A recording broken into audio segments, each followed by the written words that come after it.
Hello, Ron Gerber, CEO of Angelbeat. So excited to have Jon Clay, the VP of Threat Intelligence with Trend Micro, one of the world's foremost security companies. I use them for my antivirus. They're a mainstay at our Angelbeat live and virtual events.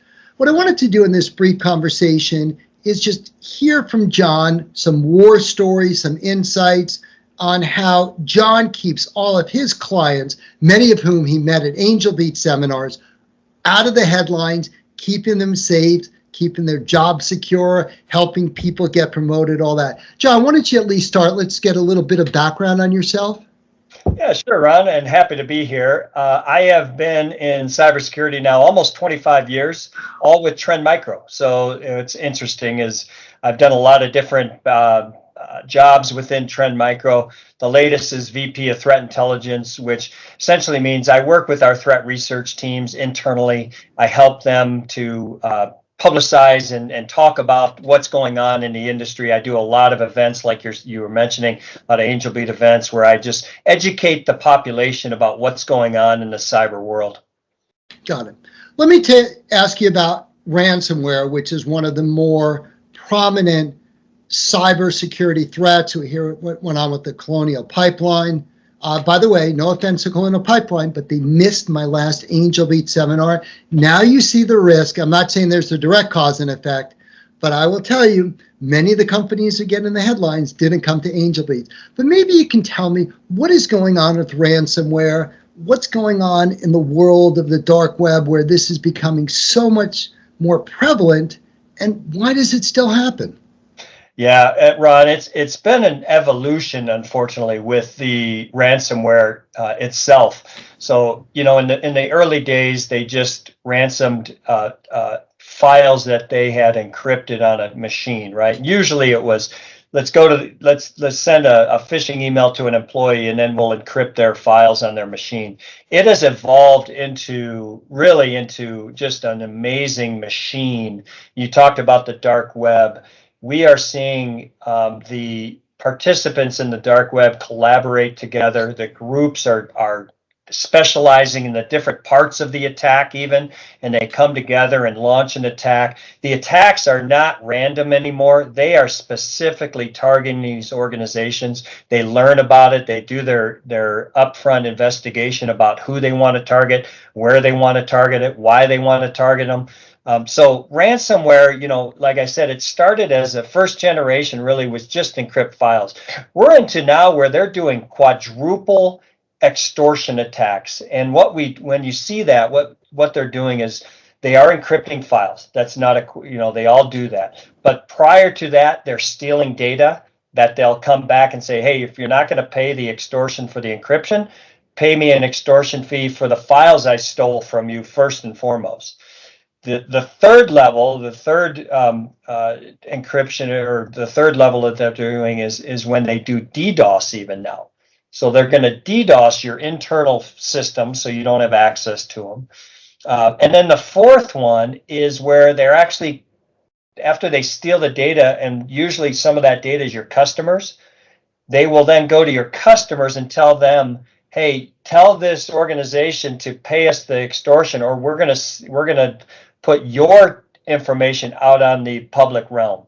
So it's really evolved. The other aspect is, and we talked about in the dark web, is access as a service is a huge commodity in the underground market today. And what that just means is that there's a new group of organizations that are doing the initial access into these organizations. They're very good at what they do. They almost can 100% guarantee they're going to get into an organization, and then they sell that access to all these different actors. It could be the actor group that's just going to steal the data first. It could be a ransomware group that is going to come in and launch their ransomware attack. Ransomware is interesting is that it is always almost the last event that happens in an attack, right, Ron? They're inside this network for sometimes days, weeks, even months. And once they've done everything they want to do first and foremost, then they launch a ransomware attack as the last way to make money on these organizations' attacks. So that's a very interesting comment, because when I talk to people about ransomware, one of the immediate solutions is more from the storage backup. Okay, so if the cyber criminals are just going to encrypt your files, it's a raw pain in the neck, but just delete all the encrypted files and back them up. You lose a day of work. It's a hassle, but not a big deal. I think what you're revealing is a much more sinister environment where they're launching malware that could be almost like a Trojan horse, residing behind your firewall for months, gradually distributing data. So when they finally then launch the encryption, it's not simply the data backup that's critical. You now need to look at a whole slew of other reputation concerns, financial concerns, compliance violations. Yeah, I mean, Ron, if you see ransomware inside your organization, your next step is that you have to identify how long they now have been in my network. What else have they done inside my network besides launching a ransomware attack? So, because the likelihood is that they've done a lot more inside that network prior to the ransom attack that you need to uncover and identify and figure out. You know, and the reason why they're very successful is what they have done over the years is they've seen the nation state attacks that are very successful, right? We see that, we've seen them in the news where, these groups are very well funded, they're very sophisticated, they know how to get into these networks and do what they want to do. Well, the cyber criminals who do it for profit, they saw this and they recognized that these tactics are very good and they work. So they adopted all these same tactics. And that's what you're seeing today is this evolution from going from, the script kiddies in the, spray and pray model where you just send out hundreds of thousands of spam mails and you hopefully, you get a 5%. Now like I said, they are going in, they are identifying who they want to target, why they want to target them, what's the motive here, how they're going to target them, when they're even going to target them, because maybe it's a time of day that they're probably more successful in attacking an organization. So it is, and it's a machine now. It is, and in the underground, they're buying and selling. Ransomware as a service we saw with SolarWinds, right? That ransomware as a service model that's being sold in the underground, the dark side is a ransomware as a service group. They sell to their affiliates. The affiliates come in and do the attack, but they have all the tools that they need to make it a successful attack. Wow.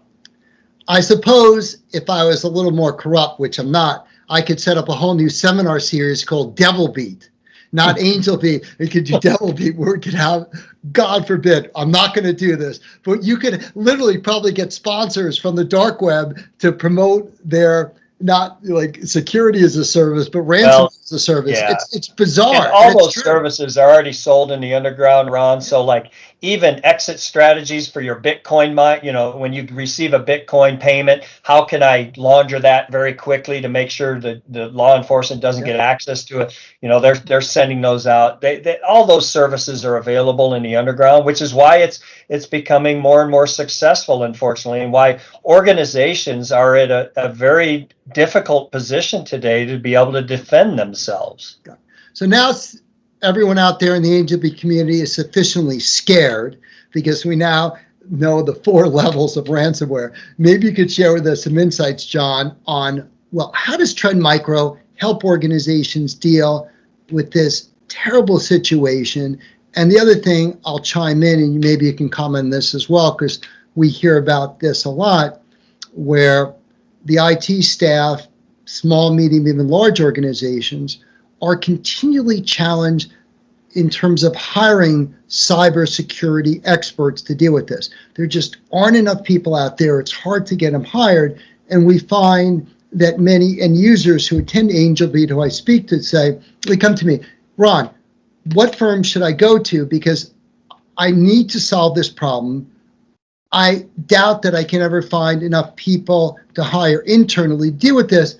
And to be quite honest, even if I hire these people, I sort of like having a security firm deal with this because they will know what goes on outside my organization. And unless I'm a global company where I can see lots of different things, I almost would prefer to hire someone's services, not hire my own labor, because they will be more diverse and see a broader range of threats that will help protect me. But again, putting the hiring issues in the back of your mind, what do you do to help organizations when they come to you to make sure that they don't get in the headlines? Yeah, Ron, and it really is a three-pronged approach, which is people, process, and technology, right? We're part of the technology side of that. We've been doing lots of investment into innovative technologies, innovative solutions over the years. Probably the biggest thing right now that we are working towards is our XDR, our extended detection and response, as well as our Vision 1, which is really allowing an organization to manage multiple solutions across their entire network. So you have an endpoint product, you have a networking product that looks at the network layer, you have messaging, you have the web layer, you have the cloud, which is a big one now being targeted, right? And all of those are now becoming integrated so that we're sharing our threat intelligence across all of those different products. And then taking that and using our artificial intelligence and machine learning technologies to coordinate and collaborate all that data for an organization to be able to give them alerts that you can act upon, right? We all know that in the past you had alert mania, which you got alert after alert after alert, but it might have been something that you didn't need to really worry about. What we're doing is taking all that intelligence and using that technology to be able to identify the threats that are actually targeting you that you need to take advantage of or actually take direct action against. And so that's an area that we're seeing huge amounts of activity in, as well as our managed version of that. So our managed XDR, because like you said, a lot of these organizations just don't have the staffing. We have the expertise, we manage it, we can monitor our products inside your organization and alert you when we see suspicious activity or malicious activity and be able to help you in those areas. We've invested in some new IR, so incident response process and people that can help organizations in that area. So it is happening out there, and we're trying to do them as much as we can. The challenge I still see, though, Ron, and this kind of comes, you mentioned war stories. This kind of comes from our support organization who gets contacted with a lot of our customers who are impacted. And there's only a couple of things that I see regularly. I get alerts on these all the time, and I ask, hey, what's the root cause of these infections? And it comes down to just a couple of things that we're starting to see more and more of. One is outdated products. So they haven't updated to the latest version of the product. They haven't updated the latest version of their operating systems and their applications. And so they get, and obviously, as you and I know, vulnerabilities are exploited all day long. So that's a challenge. Secondly, is a lot of those newer products have the latest technologies that we've developed to detect a lot of this stuff. And they aren't enabling those advanced detection technologies that are available in these newer versions of the product. So they're behind in two spaces, right? One, they don't have the latest version of the product, but now they haven't enabled the latest detection technologies to be able to minimize the risk of infection of those. The other one that we are seeing a lot of today is credential stuffing or credential attacks.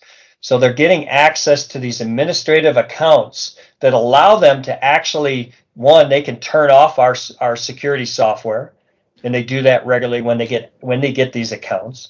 You saw this with one of the recent vulnerabilities in the Microsoft Exchange platform, where it allowed them to actually create an administrator account, and then they could do whatever they wanted with that Exchange server.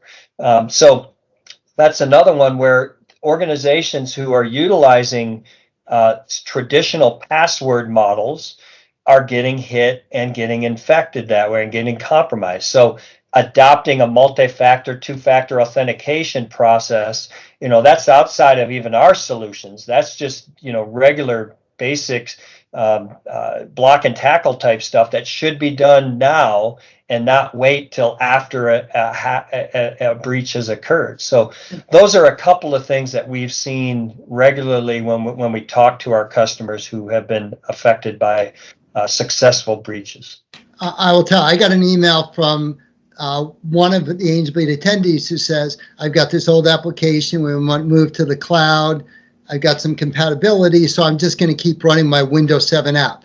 And I said, like, no, please don't. You'll spend all this money in the cloud and you've got an app that's been unsupported now for 18 months. Yeah. You shouldn't be worrying about the cloud. You should be worrying about getting. Yeah, but Ron, as we both know, the challenge is a lot of these organizations, those apps work. Yeah. The technology is still available and it still runs their business, and they can't really take the time to upgrade to the latest and greatest stuff. So they are still using that. They are still using Windows, 7, Windows 8, whatever it might be. Yeah. Now you start introducing industrial IoT and IoT in this, and you're even worse off, right? WannaCry exploited the embedded operating system devices tremendously, because those embedded devices are running even XP still today. So that's going to be a challenge for a lot of organizations. The other aspect, and why we are moving to that XDR and MXDR model, Ron, is that if you think about the attacks today, in the past, like I mentioned, they target the employee's device and then they're done. Today, it starts there usually still, but then they laterally move across the organization. They're going to go to your data center. They're going to go to your cloud. They're going to go across the network and find those business critical systems that are running your day-to-day operations. Because if I take those down, whether it's through a ransomware attack or a DDoS attack, you're more likely to pay the extortion fee, because you need to get those critical systems back online. So the attacks are going across the entire network. So the visibility for an organization to be able to see when attacks are correlated, the attack at the endpoint is part of an attack at your data center. And in the past, you never had that collaboration and that correlation aspect. You just saw the attack at the endpoint, and then somebody else saw the attack in the data center and had no idea that was a coordinated attack against you. So now we're trying to give the tools in place to be able to give that visibility and that information that says, it's part of the same attack, and you need to look at how to defend against it. I've seen that from a couple of different organizations when they're looking at their individual point solutions that may have worked fine in a simpler world, but was still a scary world. And a lot of these end-user organizations have a higher degree of comfort in trying to replace some of these standalone applications that work fine from other smaller vendors, and saying, that's what I tell them. I said, look, there are a lot of very strategic benefits of having one vendor who's credible, who have expertise across multiple areas, because it's going to make your life easier, because you don't want to run into any issues in handing off data or in compatibility, or be able to have the same systems to track the same kind of malware as it infiltrates. So it's interesting bringing up, because I've had, again, Angelbeat attendees ask me about some of the downside of trying to get a standalone product work in what's increasingly a very sophisticated and complicated security landscape. What about one other thing? Yeah, I would just comment on that, Ron, is that, the SIM vendors and SOAR vendors are attempting to do that, and they've done a pretty decent job. The challenge is there's not a lot of standardization in our industry. We're starting to see that a little bit more with Styx and Taxi in terms of the threat intelligence side of things. But, one of the benefits, and I'll put a little plug here for Trend Micro, is that we are a vendor who has solutions that span the entire network and layer, and even to the cloud and all of that, right? We also have consumer products and products that are for small, medium, and very large enterprises. So we're unique kind of in the industry here that we have this capability still. We're still investing in all of those. We aren't offloading it to another firm or anything like we've seen in the past with some of the other vendors. So we still have that. We still do all of our development ourselves internally, and that's why we can also get all of our R&D teams working together and collaborating together so that these products will work in conjunction with each other. Now, is one of the advantages, because as you said, you've got a large traditional consumer antivirus business and whatnot, does your threat research team benefit, or how do they benefit? Because they've got so many different data sources to track it. It's not just the enterprise sales rep calling on the Fortune 100. You're pulling together data from everywhere. And I would think that especially with so many people working from home, having consumer knowledge of what goes on in everyone's individual household is a wealth of information that's somewhat unique for Trend Micro to help articulate, because what goes on in the consumer world nowadays, especially again with work from home, has a lot of implications, and even in the largest of enterprises. Yeah, you kind of hit it there, is that our researchers are able to pull threat intelligence across all of these different areas. So we aren't limited in obtaining threat intelligence just from an endpoint product. We're also obtaining it from a network product, from a mobile product, from a email-based product, a web-based product, a cloud-based products. All of that intelligence is coming to us, and again, we're seeing the threats that are targeting our customers across the entire range of where these threats are being targeted, all the different vectors and surface attacks and everything that is happening out there. And then, like you said, on the consumer side, even though a lot of people may say, well, that's consumer data, it doesn't matter about commercial. Well, reality is, like you said, the work from home stuff. We have some products that run on a bunch of the different Wi-Fi routers out there in the world, as well as we have our own networking home networking product. And so, like in 2019, through that technology, Ron, we saw 1.8 billion events targeting home offices. How many? Home networks. 1.8 billion. Okay, I was trying to make sure that was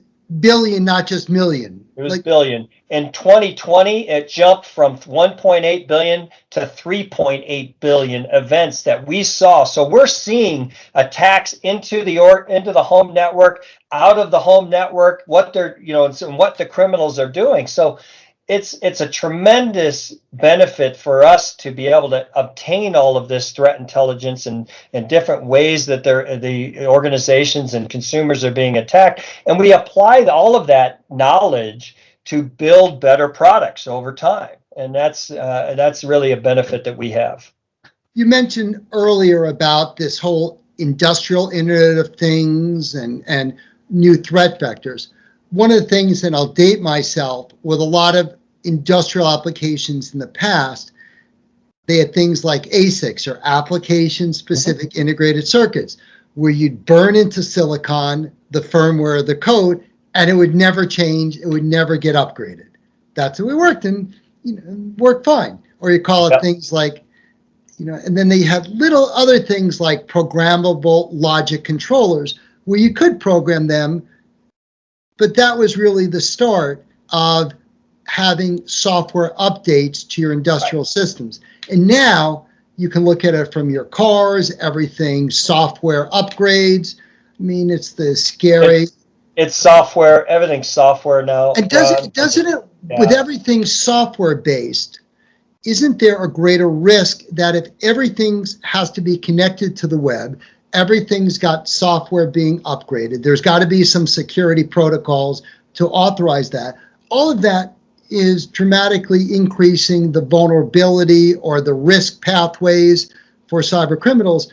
Isn't that a big reason why Trend is doing so well, is because you understand the consumer side, you understand the enterprise side, you understand the data side, and you're also increasingly understanding the industrial IoT side. Oh yeah, no question. No question about it. I mean, in Japan, Japan, we have a number of smart factories already built out with our technology that we've been developing over the years around specifically for OT networks. You look at and you think about vulnerabilities. We invested in obtaining the 0-Day Initiative, which is a bug bounty program, and they routinely obtain vulnerabilities and bugs from all these different applications, operating systems.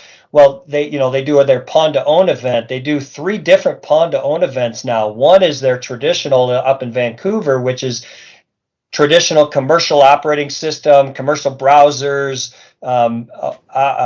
applications. But in Japan, they launched one that does IoT and mobile vulnerabilities.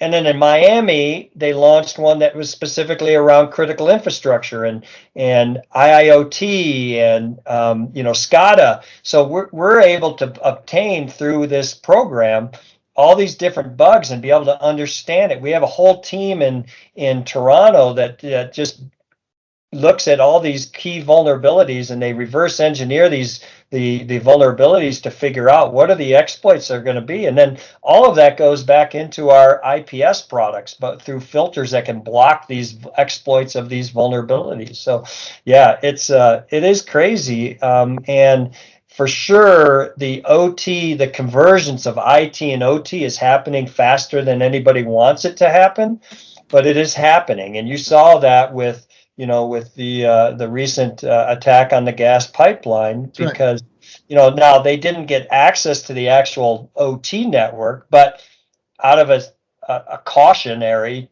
they wanted to take that down as well because they weren't sure if it could pivot over there. And we've actually seen ransomware attacks that have been, because those OT networks are connected to the IT network, the ransomware through a worm technology actually infected the OT network, because there are for sure devices and systems that are running Windows in those environments, and it gets on there, and so unintended consequences of these attacks is what can cause massive issues for customers.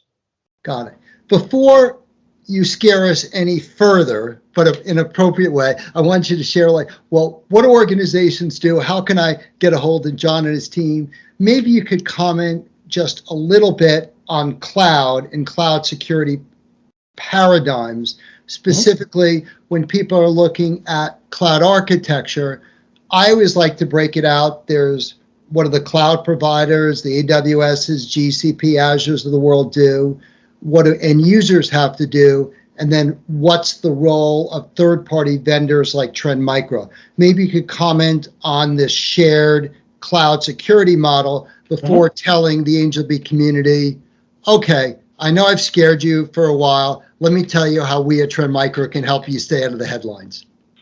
Yeah, cloud is certainly being adopted faster and faster. We saw with the pandemic even that a lot of organizations actually increased their investment in the cloud architecture and are rapidly moving there. And the reality is that the cloud is very secure. AWS and Microsoft Azure, we made a prediction that any attacks in 2021 that occur on a cloud infrastructure will not be caused by AWS and Microsoft Azure or Google, because they are very good at what they do, which is defending their architecture and defending their part of the shared responsibility model. Where the attacks are going to be is against the data, the customer data that is housed in those cloud architects. So the customer's responsibility is to protect their data and their applications that are running in the cloud.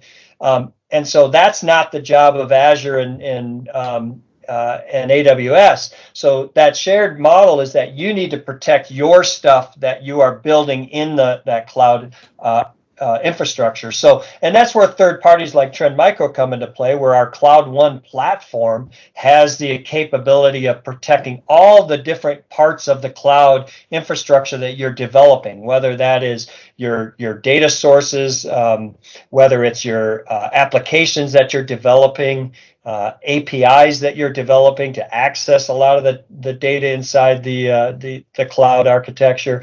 The biggest challenge that organizations have right now in the cloud, Ron, is misconfigurations. The majority of the breaches that have been caused by misconfigurations of the cloud applications of the cloud infrastructure.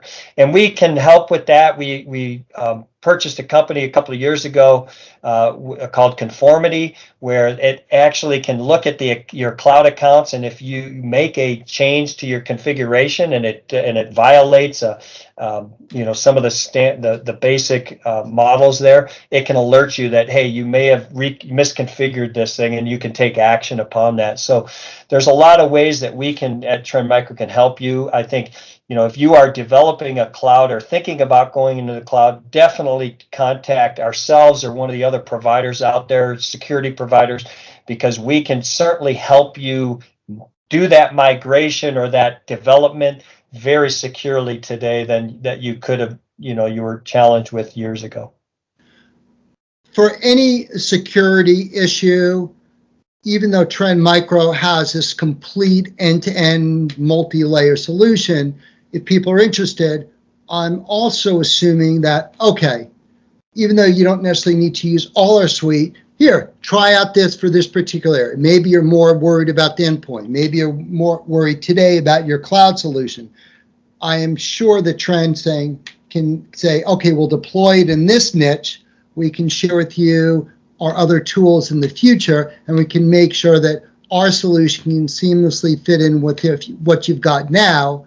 Probably some method or trials or programs you can look at to say, if you think you're catching everything, why don't you try using our solution for a little bit, and you'll see what you're missing, and then we can have further on discussions. Yeah, Ron, that's all available from us. We can certainly, whether you want to start small and build out, even with AWS, for example, in the store, Amazon store, you can start small, and you can easily, almost seamlessly just add all these other components. There's like 7 different areas that we can protect you in your cloud infrastructure, all of which are available through the Azure store and as well as the AWS store.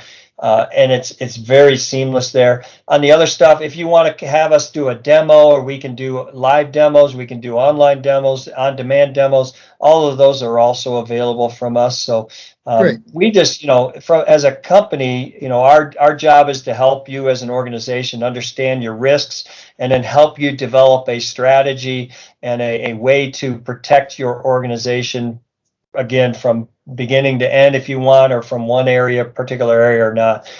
We have the capability to help you. This is so informative, a little bit scary too, but that's probably a good thing. I think when you look at some of your comments, and I'm trying to summarize some of the key takeaways, there are some low-hanging fruit that everyone can do. One is discontinue and upgrade your Windows 7, Windows XP applications. If it's not being supported, you're going to have to bite the bullet, tell your CEO, CIO saying you don't want to get stuck with an 8 or 9 figure bill when it should be 5 or 6 figures now by just doing it. You should just deal with it. All CEOs nowadays are much more aware of the importance of technology. You want to stay out of the headlines. The second thing you mentioned, which again is even easier, is just implement multi-factor authentication, recognize it's zero trust, always never trust, always verify. Yep. It's fine. Everyone's used to it. Even on my phone. I always get, whenever I log in we use Office 365, I have to type in my 6-digit text. It's a little bit of a pain, but no big deal. You want to do this because it's very simple. And the other thing that, again, is relatively low-hanging fruit is what you mentioned about misconfigurations. Take advantage of Trend's tool just to make sure that your cloud accounts are correctly configured. Those are 3 relatively simple, putting aside like upgrading from Windows 7 or XP. Those are relatively simple tasks that can be done to make sure that you've eliminated the low-hanging fruit that cyber criminals can take advantage of today. And the other thing that I encourage people, when you've got time to take a more strategic look, this is what you want to do. I talk to so many CIOs, CSOs, they can never hire enough security professionals. It is next to impossible for you, even if you're part of Goldman Sachs, GM, the US government, I mean, it's like next to impossible to try and replicate the expertise that Jon and his team have there. And you really don't want to do that, because even if you're, again, like a Fortune 500 company, the advantage you get from leveraging companies of the size and scale of Trend Micro is that they see so many different organizations, they see consumers, enterprise, and they're all common threat vectors that even, again, amongst the largest employer organizations, you're not going to see as much. And they're going to be more effective. And we encourage people even to complement your existing security team to at least take advantage and at least consider Jon and his team solutions, because we want everyone in the Angelbeat community to just to come to our seminars, make your organizations more secure, more flexible, have you become a rock star in your company, get promoted, make more money because you've kept the CEO out of the headlines. He doesn't need to explain why he didn't implement multi-factor authentication, which is like a no-cost program. Just got to overcome a little bit of employee resistance. Why he didn't do that, and why someone was able to use some password hacking tools to figure out ways, as you mentioned before, credential attacks. Lots of easy ways to do things. Keep checking in with Angelbeat. We're so appreciative of the support of experts like Jon to share with the Angelbeat community how you can always stay one step ahead of the hackers.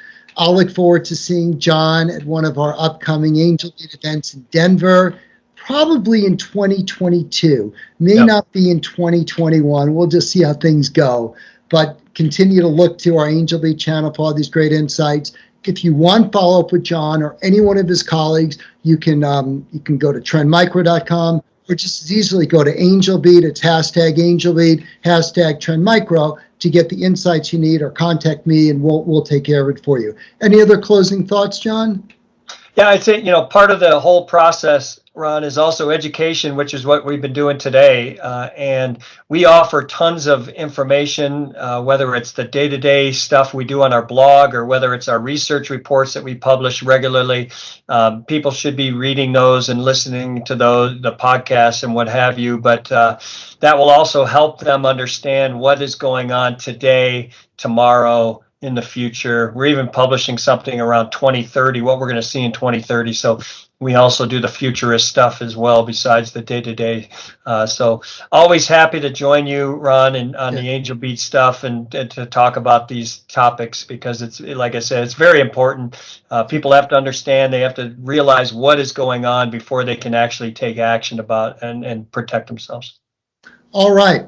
Well, thank you again, Jon. I'm going to end this now, and stay safe and take advantage of all the experts that Angelbeat puts you in front of. Bye-bye now, everyone.